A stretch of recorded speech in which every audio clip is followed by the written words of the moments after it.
오늘 제 설교 제목은 주보에도 있어요. 사랑은 불의를 기뻐하지 아니하고 진리와 함께 기뻐합니다. 한번 읽어볼까요? 시작. 사랑은 불의를 기뻐하지 아니하고 진리와 함께 기뻐합니다. 아멘. 그죠? 불의를 기뻐하지 않고요. 진리와 함께 기뻐합니다. 역사적으로 보면 불의를 미워하고 진리를 선포하는 사람들은 항상 어려움과 또 곤란과 배척을 당했습니다. 우선 우리가 잘 아는 제일 왼쪽에 갈릴레오 갈릴레이가 있어요.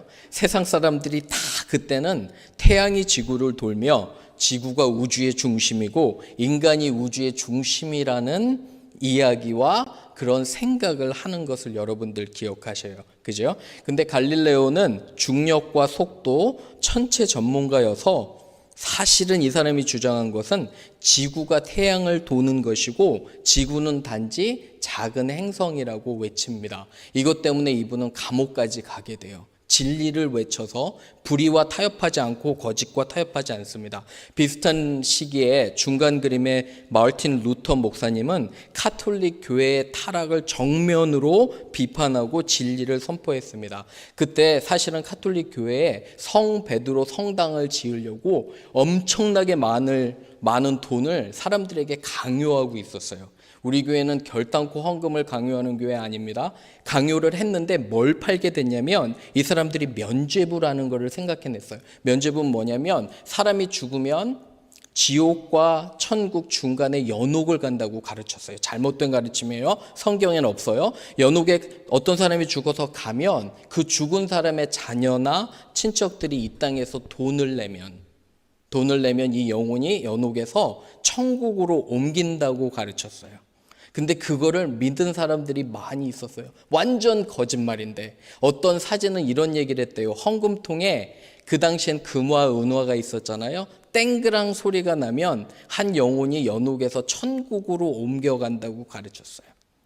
말도 안 되는 가르침에 마르틴 루터 목사님은 오직 믿음으로만 천국에 가고 예수 그리스도를 믿음으로만 천국에 간다고 비텐베르크 대학의 95개조 방반문을 꽝꽝꽝 하고 붙였습니다. 시간이 많이 지나 1950년 킹 목사님은 마르틴 루터 킹 주니어 목사님은 이 미국에 정말 사회적으로 학대당하고 차별당하고 화장실, 학교 모든 것에서 차별을 받는 흑인들을 위해서 인권을 변호하셨고요. 인간은 하나님 앞에서 모든 인종의 차이에도 불구하고 동등한 권리를 가졌다고 외치다가 39의 나이에 아이들 4명을 뒤로 남겨놓고 저격수에 의해서 저격을 당해 돌아가셨어요.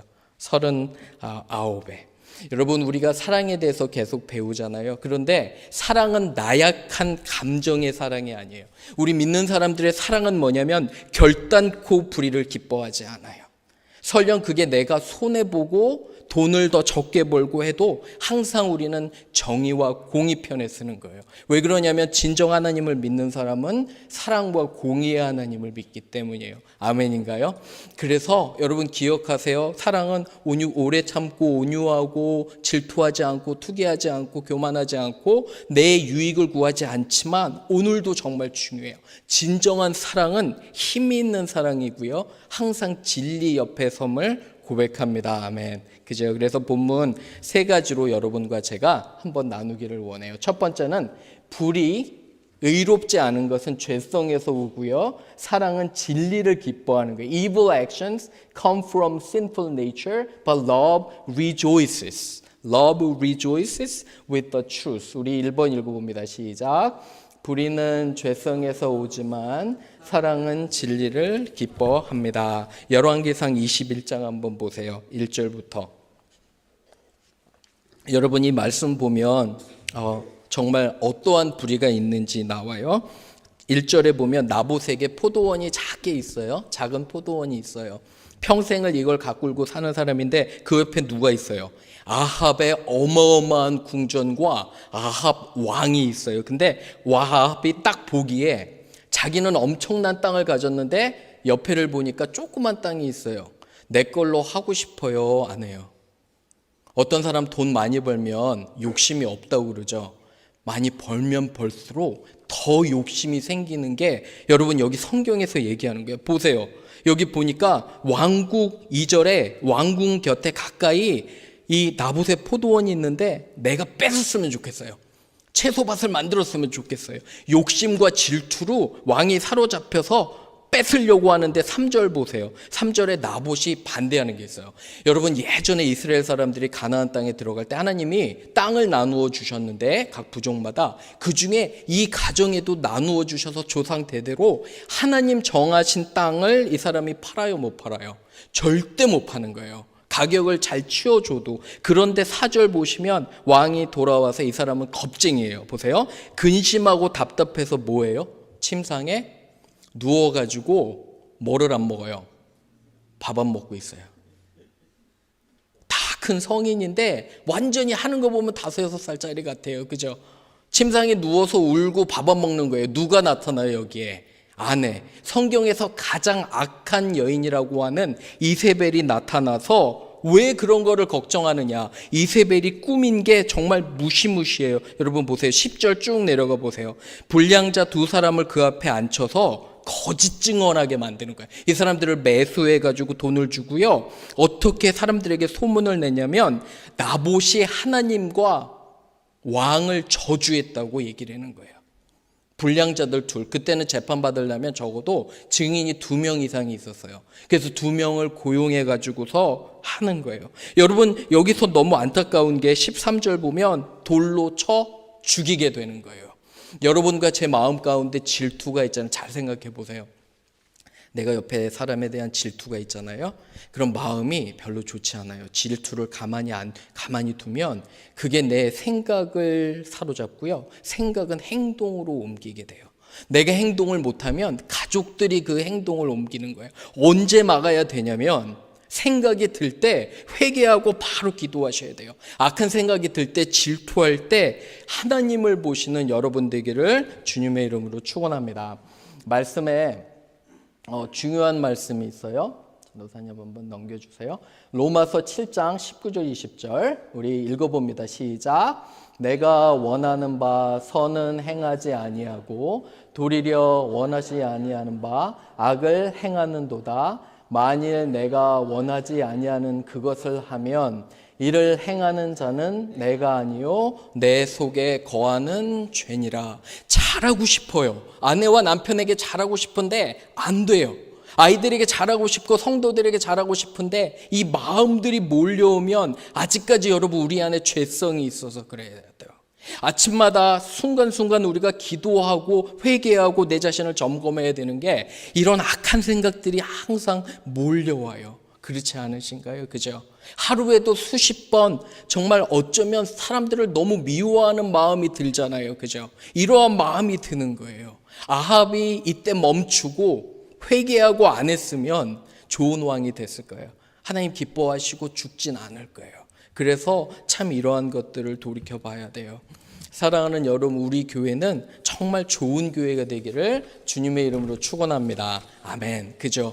이 멤피스에 9개, 10개 정도가 교회가 있대요. 그죠? 우리 교회는 험담하지 않는 교회, 다른 교회 세워주는 교회, 오히려 정말 다른 교회로 인도하는 사람들이 됐으면 좋겠어요. 그리고 우리 안에 서로 사랑하고, 우리는 어떤 모든 것을 떠나 하나님께서 하나로 부르셨잖아요. 그죠? 나이뿐만 아니라 직업도 다르고 모든 배경이 다르지만 서로 사랑하는 우리가 되기를 주님의 이름으로 축원합니다. 아멘. 두 번째 갈게요. 두 번째, 진리는 분명히 드러나게 돼 있는 거예요. The truth will be revealed no matter how hard people try to hide it. 우리 2번 읽어봅니다. 시작. 진리는 분명히 드러나게 되어 있습니다. 감출 줄 알았어요. 왕이라. 덮을 줄 알았는데 17절 보세요. 하나님 말씀이 누구에게 임해요? 엘리야에게 임하는 거예요. 엘리야에게 임해서 뭐라고 하냐면, 엘리야에게 가서 19절 보세요. 여호와의 말씀이 내가 살인죄를 저질렀다. 20절 한번 보세요. 20절에 내가 내 자신을 팔아 어떻게 선포하냐면, 네가 아합 왕, 네가, 엘리야가 선포하는 거예요. 하나님께 영혼을 팔았다는 거예요. 하나님 보시기에 20절 보세요. 악을 행했다. 여기서 흥미로운 건 있잖아요. 사람들에게 악을 행했다고 하지 않아요. 흥미롭지 않으세요? 누구에게 먼저 악을 행했어요? 하나님에게 먼저 악을 행했어요. 여러분과 제가 나쁜 일을 하거나 죄를 지면 사람에게 먼저 잘못한 게 아니에요. 누구에게 먼저 잘못한 거예요? 하나님께 먼저 우리가 죄를 짓는. 우리 정말 하나님을 두려워해야 되는 게 뭐냐면 여러분과 저의 생명을 가져가실 수 있는 분이 누구예요? 아무리 우리가 건강하게 살아도 오늘 밤에 여러분의 영혼을 하나님이 부르시면 우리는 안 갈 수가 없어요. 거부할 수 없는 그런 연약한 존재임을 여러분과 제가 꼭 기억하셔야 돼요. 지난주에 이제 딸과 이렇게 가끔 통화할 기회가 있어요.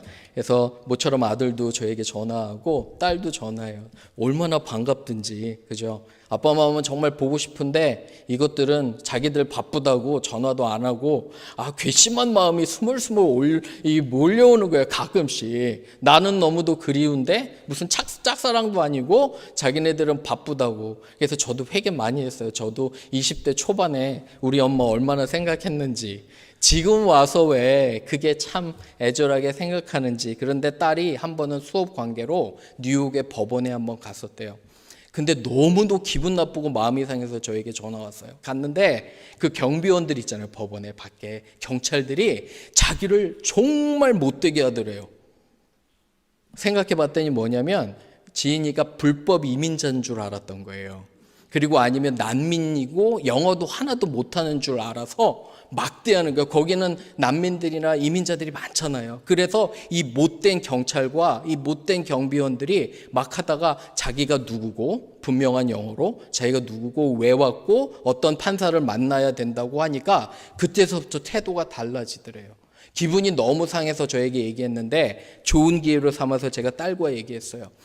지금 졸업반인데 잡을 잡는 게 중요한 게 아니라고 네가 바라고. 이렇게 핍박받고 정말 부당한 대우를 당하는 사람들을 너가 변호하는 게 더 중요하지 않냐고. 돈을 버는 것이 아니라 이 땅에 어떻게 하면 하나님의 정의와 공의가 내가 사람들을 더욱더 더불어 살 수 있도록 행복하게 만드는 게 여러분 우리 아이들의 꼴이어야 돼요. 여러분 공부 잘하는 것보다 아이들을 보여주며 왜 공부를 해야 되는지를 가르쳐 주셔야 돼요. 이 땅을 더욱더 아름답고 서로 사랑하고 서로 용납할 수 있도록 가르쳐 주셔야 돼요. 한국교회는 정말 전무후무하게 위기를 맞고 있어요. 재정적으로 부패해요. 교회는 자꾸 부자가 돼가요. 재정 공개 아니에요. 세습해요. 이 모든 부정부패 부조리가 다 여기에서 오는 거예요. 사랑하는 여러분, 우리는 진리가 나타남을 꼭 알아야 돼요. 보시면 우리 요한복음 8장 31절 32절 우리 한번 읽어봅니다. 시작. 그러므로 예수께서 자기를 믿는 유대인들에게 이르시되 너희가 내 말에 거하면 참으로 내 제자가 되고 진리를 알지니 진리가 너희를 자유롭게 하리라. 아멘. 저는 이 구절이 너무 좋아요. Then you will know the truth and the truth will set you free. 진실을 외치면 겁날 게 없어요. 하나님 앞에서 오르면 사람들 별로 겁나지 않아요. 내가 진실하잖아요. 사람들 별로 겁낼 필요 없음을 고백합니다. 이런 은혜가 여러분에게 있기를 주님의 이름으로 축원합니다.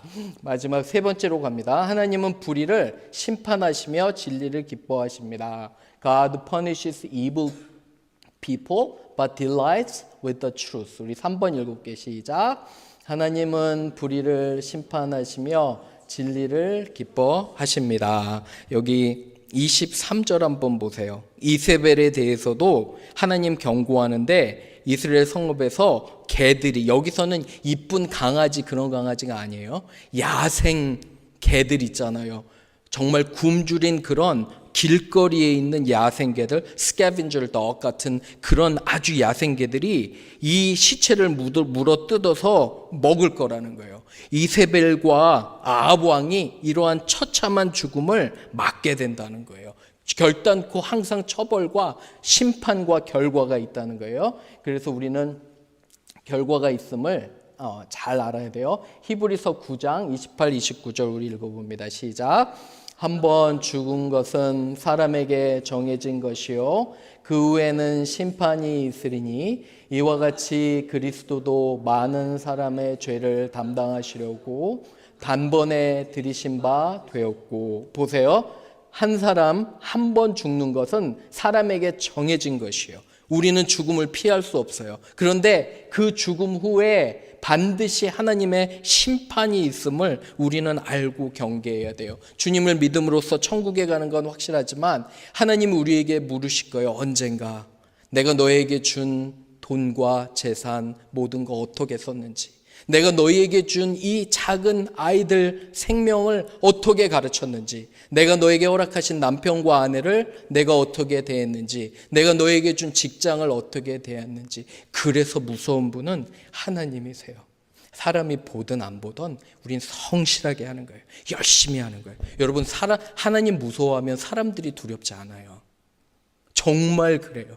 내가 하나님 보시기에 항상 성실하고 열심히 진리를 외치면 사람들이 두렵지 않은데, 내가 하나님 보시기에 부끄럽잖아요. 무언가 감추려고 하면 그때서부터 누가 두려워지는지 아세요? 사람들이 두려워져요. 저는 여러분 모두가 하나님을 두려워해서 사람들 앞에선 당당했으면 좋겠어요. 아멘. 그죠? 그래서 일주일 동안 사시면서 생각해 보시기를 바라요. 사랑은 결단코 연약한 감정이 아니에요. 내가 불의를 보면 내 안에서 하나님의 분노가 있어야 돼요. 저거는 결단코 옳지 못한 일이야. 여러분 외치시길 바라요. 엘리야처럼 그것은 잘못됐다고. 하나님께서 여러분과 저에게 맡겨주신 사명이에요. 잘못된 걸 외치고 진리 가운데 거하면 하나님이 우리와 함께 하심을 믿습니다. 아멘. 그죠? 이러한 한 주가 되기를 주님의 이름으로 축원합니다. 우리 같이 한번 기도합니다.